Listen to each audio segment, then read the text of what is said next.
Hello, Andrew of Great Lakes Numismatics here.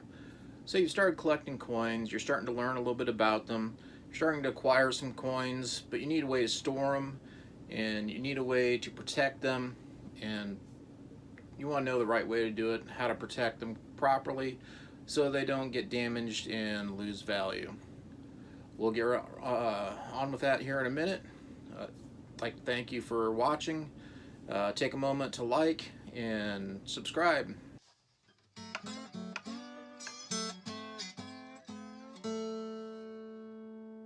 One of the easiest ways to start organizing your coin collection and storing them is the folders. This is a great way to get started. They come in from a few different companies and they're available for most denominations in different years, as well as blank ones so you can put together your own sets. This is an example here, and on the inside you'll see there's slots for the different dates and mint marks. These are relatively inexpensive. You can pick them up at your coin shops, hobby stores, and I've actually seen them at department stores sometimes. I've also found them at a antique shop where they had used ones very inexpensively. And sometimes people bring their coin collections into coin dealers, and they'll bring them in these folders here, which the dealer really isn't that interested in the folder. They're interested in the coins. So a lot of times they have stacks of these folders lying around that aren't really good for their purposes. If you ask them, they might be able to sell them to you inexpensively, or may even give them to you. It depends on the dealer. And like I mentioned in other videos, what kind of relationship you have with your dealer. The next common storage method would be the 2x2 flips, such as what I'm holding here. This is a stack of a few different sizes. They come in pretty much a size for any coin. I like to use mostly quarters, because you can still put up through pennies, dimes, nickels in there, as well as the quarters, and you're not having a bunch that may not be useful. Like a dime size, you're only going to fit a dime in there. Nickel, you're going to be able to fit a dime, nickel, or penny in there. But as long as you seal them good, they're not going to move around on you. So they're relatively inexpensive. Most places you can find them for about $4 for 100 of them. Usually you can get a mix and match from most dealers. So if you only need, I don't collect a lot of the large size dollars, so I only buy a few of these at a time, but I use a lot of the quarter size ones, so I usually buy 100 of them at a time. I love half dollars, so I usually get a little bit more of those at a time.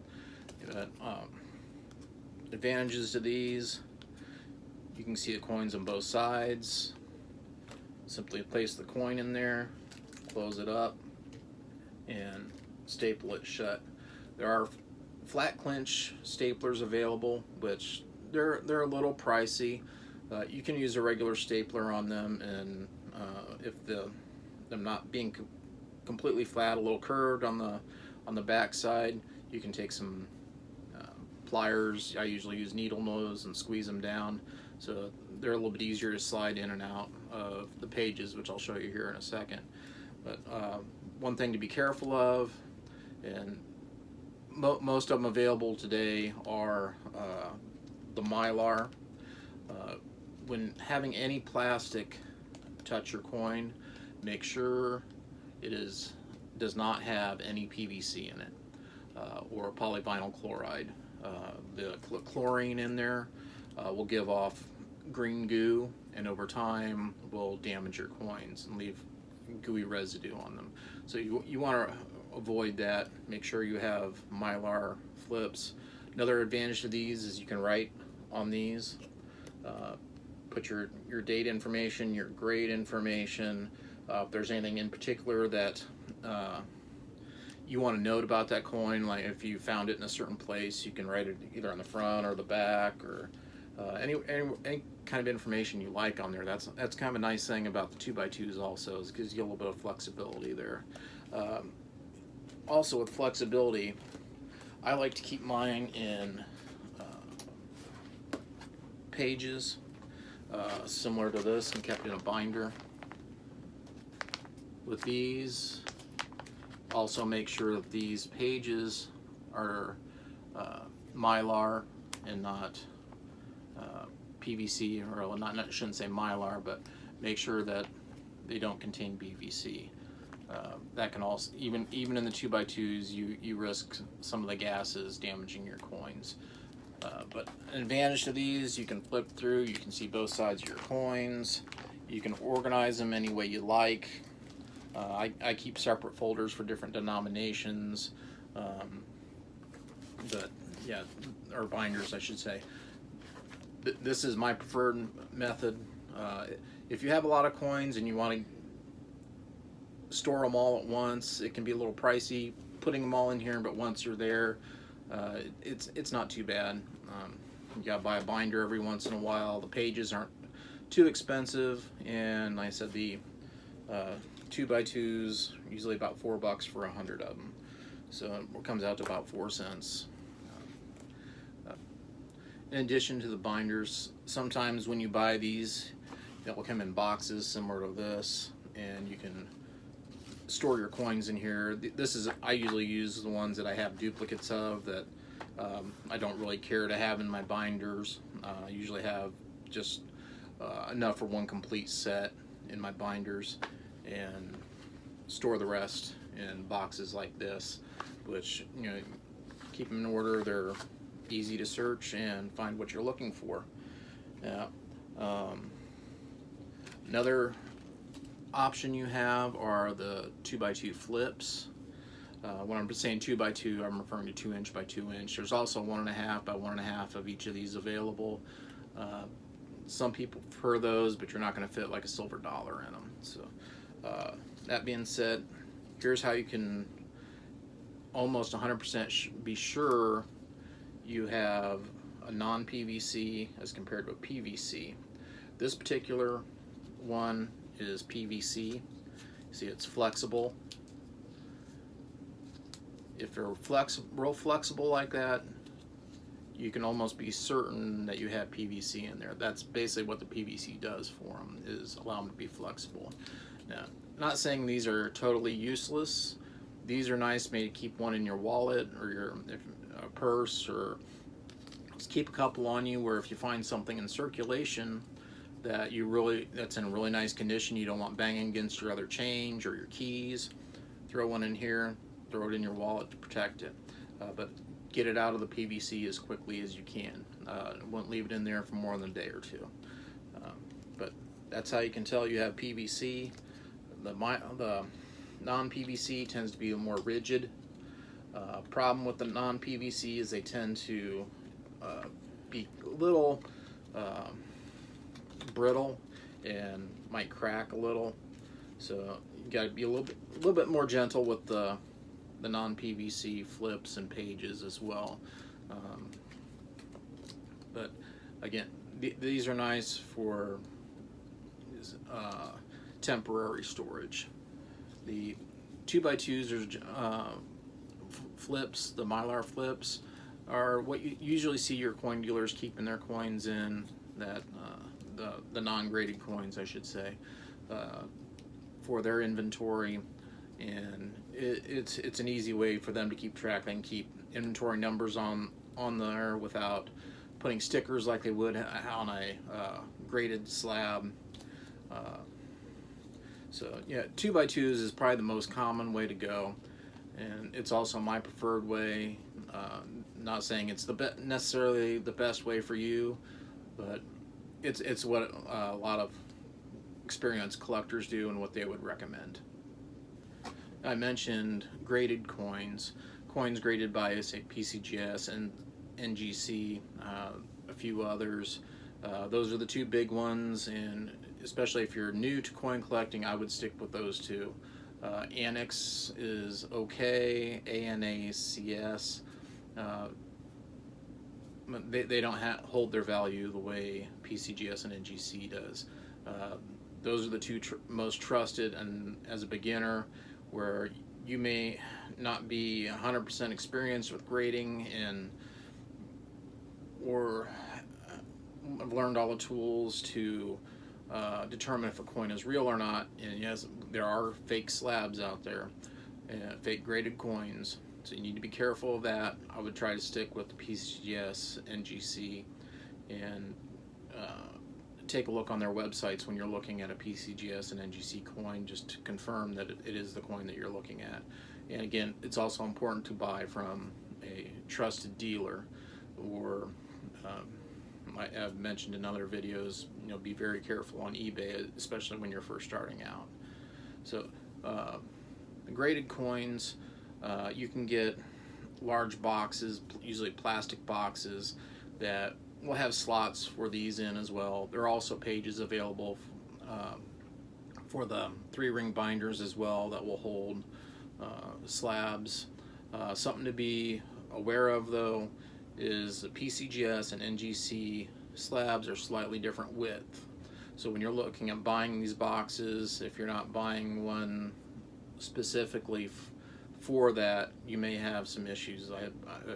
I don't collect a lot of slabs. I have in the past. I don't have any at the moment, but if I remember correctly, if I'm wrong, somebody notices, please correct me in the comments below. But the NGC are slightly thicker, and if you buy a box specifically for PCGS, they'll fit really tight into the box. Aside from the folders, there's also albums available that are similar, organized much the same way, but they tend to have thicker pages and open up like a book, and will have a plastic protector on the front and the back with a hole in the center where the coin will fit in and the plastic holds it in place. These are a little bit more expensive and will protect your coins better than the folders will. Some collectors like to step up to this method, especially if they're into a particular set. The disadvantages are they're a little pricey. So again, they're available in a lot of different denominations, date ranges, as well as typesets. So that's something to check out to see if you're interested in going that route as well. Another method of storing your coins and protecting them would be what's known as capsules. They're basically a hard plastic shell that your coin will fit in. Some of them will have like a soft foam liner that will go around your coin, give it a little bit more eye appeal. These are nice if you have like a couple coins that you'd really like to display. The problem with them is that they aren't really good for organizing. You got everything in individual capsules, and you could put them in your pages that you normally put the 2x2s in, and they're quite a bit more expensive for doing large amounts of coins. Sometimes when you buy bullion, if you buy like an American Eagle, lots of times some dealers like to throw them in there just to make them look nice and so they can charge a little bit more for them. They look nice, but difficult to organize and to keep in large amounts. And one other method, there's what's known as capital holders. These are usually similar to what you'd find proof sets in. They're usually made more for typesets or year sets. They're nice for that. If you'd like to put together a year set from each year, or if you're putting together a birth year set, they're very popular for that as well. There's also holders for, say, the war nickels. You can put all your war nickels into a single holder, and these are also nice if you want to put together a display of some kind. Okay, so we covered the basics of coin storage and organization. Another thing that isn't really a big issue, but you should still be aware of, is if you store coins, even in the 2x2s, in some sort of cabinet or wooden box, be aware that some woods, especially if they're not sealed well, which lots of times on the inside of a box or a cabinet will not be sealed the way the outside is. Some woods, I believe walnut is one, that will give off gases as well and could possibly damage your coins. So if you're going to look into a nice cabinet to store your coins in, a display case, be wary of the wood, and do a little research on the wood, see if there are any issues with them giving off gases. There's too many species to go into specifics in this video. Well, I hope you found the information that I provided here useful. I hope you found some entertainment value as well. If you liked the video, please hit like. If you'd like to see more of my videos, then subscribe and hit the notification bell, and you'll be notified as my videos are released. And we'll see you in the next video. Thank you very much.